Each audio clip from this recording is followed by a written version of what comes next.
uma doutrina que tem a caridade como bússola, uma filosofia que propõe a lei de causa e efeito como explicação para os males humanos, uma ciência iluminada pela fé. Estamos falando do Espiritismo.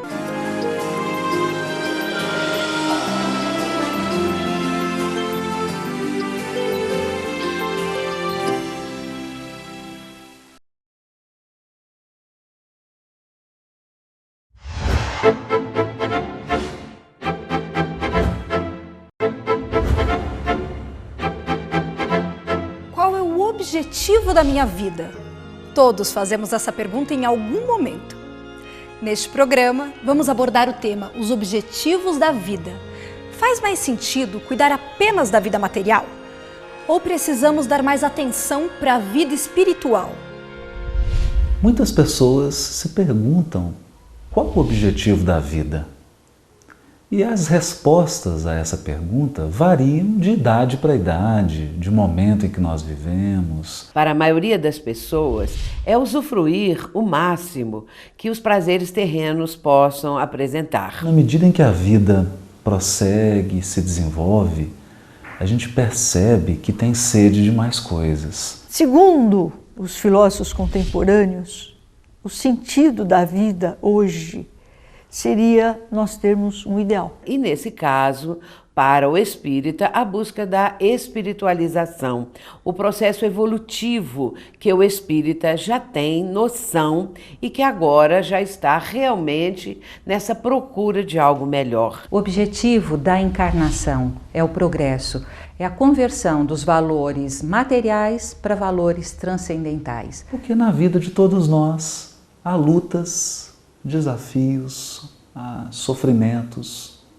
provas, crises. E quando nós passamos por esses momentos, a gente começa a se questionar realmente o que vale a pena. Por que vivemos? Para que vivemos? De onde viemos? Essas perguntas que o Espiritismo consegue com muita clareza nos abrir filosoficamente, nos situando dentro da vida, nos contextualizando dentro da vida, faz-nos entender que estamos num corpo, entre o berço e o túmulo, num segmento dentro da grande vida. E Allan Kardec, ele faz um questionamento muito interessante quando ele, no Livro dos Espíritos, quando ele diz que a nosso objetivo da vida é buscar a felicidade e que nós só seremos felizes quando praticarmos as leis de Deus, quando praticarmos as leis naturais. Porque muitas pessoas, depois de conseguirem o seu emprego, depois de conseguirem o seu casamento, depois de terem os seus filhos, estarem na classe social que almejaram, percebem que não são tão felizes assim quanto imaginavam. Depois de adquirirem os seus objetivos, atingirem os seus objetivos, elas percebem que está faltando alguma coisa. E o que está faltando? É o momento em que a gente é convidado pela vida a olhar um pouquinho para dentro. Será que não está faltando alguma coisa interior? Será que a vida não tem um propósito superior? Esse sentido da vida é também um momento de reflexão. Quando a pessoa passando por sofrimentos, passando por muitos problemas, começa a se perguntar o porquê dessas coisas, o porquê dos acontecimentos e buscando aí uma resposta. Vai encontrar o real sentido da vida, que é da maior importância para o nosso progresso, para o nosso processo evolutivo. Para a doutrina espírita, importa considerar: é só esta vida ou é a vida em seu sentido, até diríamos, infinito? Não podemos estar no corpo e levarmos a vida de qualquer jeito, como quem leva com a barriga. Há que termos uma filosofia de vida. Ninguém reencarna para não fazer nada. A reencarnação tem sim como objetivo o aprimoramento. E o aprimoramento só acontece no desenvolvimento das virtudes, das qualidades morais que todo espírito é capaz. Posição social, salário, os bens materiais, certas conquistas, elas são importantes, são valiosas, nós devemos buscá-las, devemos alcançá-las, mas elas são instrumentos para a construção de algo muito mais valioso dentro de nós mesmos. É nesse momento, quando a pessoa atinge esse estado de maturidade, que ela começa a pensar nas questões espirituais da vida. Se nós estamos nessa constante busca do melhor, é claro que o sentido da vida se amplia, os horizontes já são muito mais amplos e nós nos situamos como criaturas que estão nessa busca constante de elevação, de conseguir vencer a si mesmos. Conviver com o ideal, abraçar uma causa, ter um compromisso, ou seja, engajar-se. Então, esse engajar é uma forma de nós nos preenchermos, não é?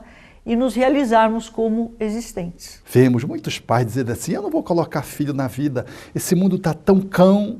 E vejo outros dizerem, eu preciso colocar filhos na vida para transformar esse mundo cão. Qual é a nossa contribuição no mundo? Qual é a nossa missão existencial? Isso a filosofia espírita nos ajuda a pensar e nos ajuda a balizar para que o nosso comportamento ele possa estar apontando na direção da felicidade e não só do sucesso. É claro que sempre haverá a angústia, a insatisfação, a depressão. Quando nós encontramos esse sentido, quando nós nos conscientizamos de que somos espíritos em caminho para a nossa condição de imortalidade, é claro que a vida terrena passa a ser muito melhor. Todas as aquisições materiais são instrumentos para a realização de algo. Muitas vezes alguém nasce no mundo com muitos recursos materiais porque ele traz uma missão de proporcionar o progresso. Cabe a ele a tarefa de gerar o progresso da comunidade na qual ele está inserido. E ele deve cumprir essa missão com a maior seriedade e com a maior dedicação possível, levando o progresso material, o desenvolvimento da sua comunidade, cumprindo a sua missão.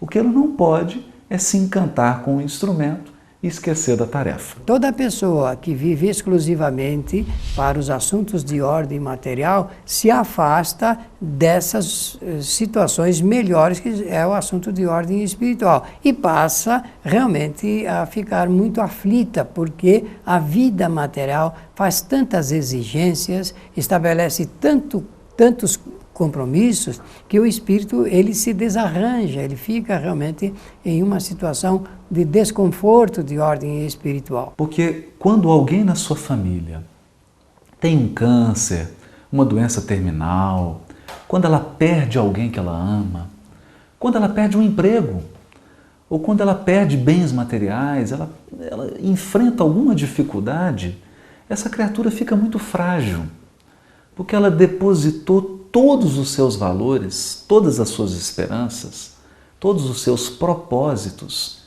em questões que são passageiras, que são variáveis. Então a gente vê multidões, o próprio André Luiz comenta isso, multidões que encarnam e desencarnam do mesmo tamanho, estacionários.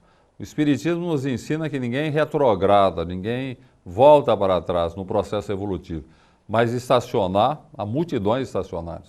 A pessoa não acordou ainda para o objetivo da vida, não tem um sentido espiritual de sobrevivência do espírito, de continuidade da vida no mundo espiritual, vive materialmente. É extremamente difícil conceber a vida que nós temos hoje sem acreditarmos numa vida espiritual, sem acreditarmos num planejamento superior, sem acreditarmos na ideia de reencarnação. O que é que nós estaríamos fazendo aqui? Para que passar por tanta dificuldade, por tanto sofrimento, trabalhar tanto, correr tanto, se esforçar tanto, se quando a gente morrer, acaba tudo, enterra e pronto. Então, não acreditar nessa vida posterior, não acreditar na possibilidade de reencarnação, tira o sentido da vida e o objetivo de tudo isso. Porque tudo que é material se desgasta e se transforma. Tudo está em renovação. Eu me recordo, por exemplo, da minha cidade natal. Quando você volta para a cidade, você tem uma imagem da cidade que você nasceu e você vai lá fazer uma visita depois de 30, 35 anos, você vê que a cidade mudou completamente. Aquela cidade natal que você imaginava da sua infância não é mais a mesma, né? Eu, às vezes, me olho no espelho e vejo como que está mudando tudo, né? O corpo vai envelhecendo, tudo se transforma. Tudo na vida material é um convite à renovação. De modo que a criatura que se isolou da realidade espiritual da vida, esqueceu dos propósitos espirituais, ela se fragiliza, porque em meio a essa mudança, em meio a essa transformação incessante, ela não encontra piso. Ela não encontra segurança. A gente vê no próprio processo mediúnico a manifestação de espíritas desencarnados lamentando o tempo perdido, né?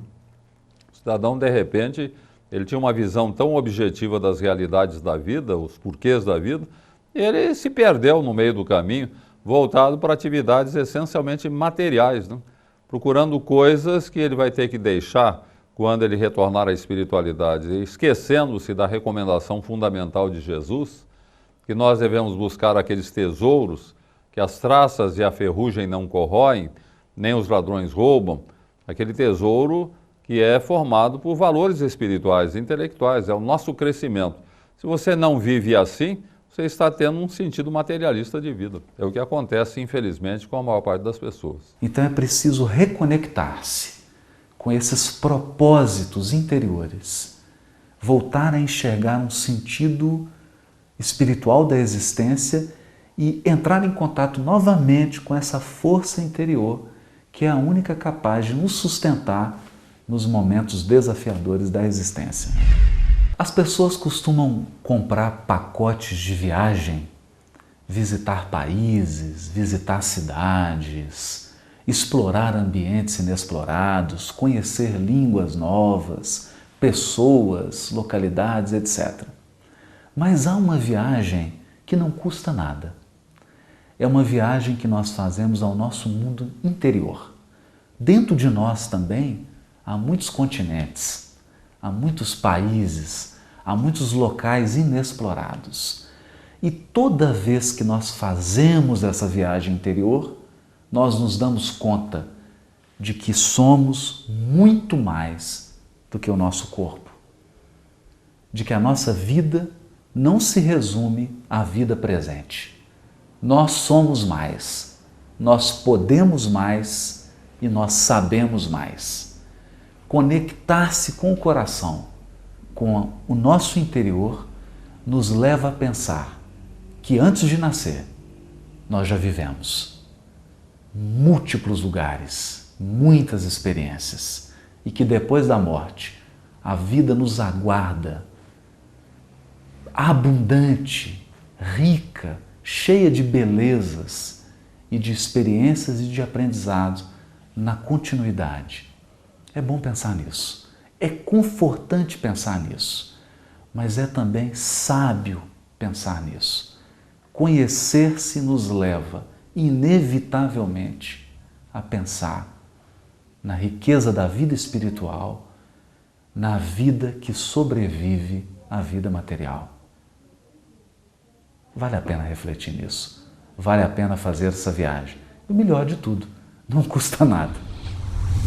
Evoluir é nosso destino, até chegarmos à perfeição relativa através da compreensão das leis divinas. Ficamos por aqui. Tchau!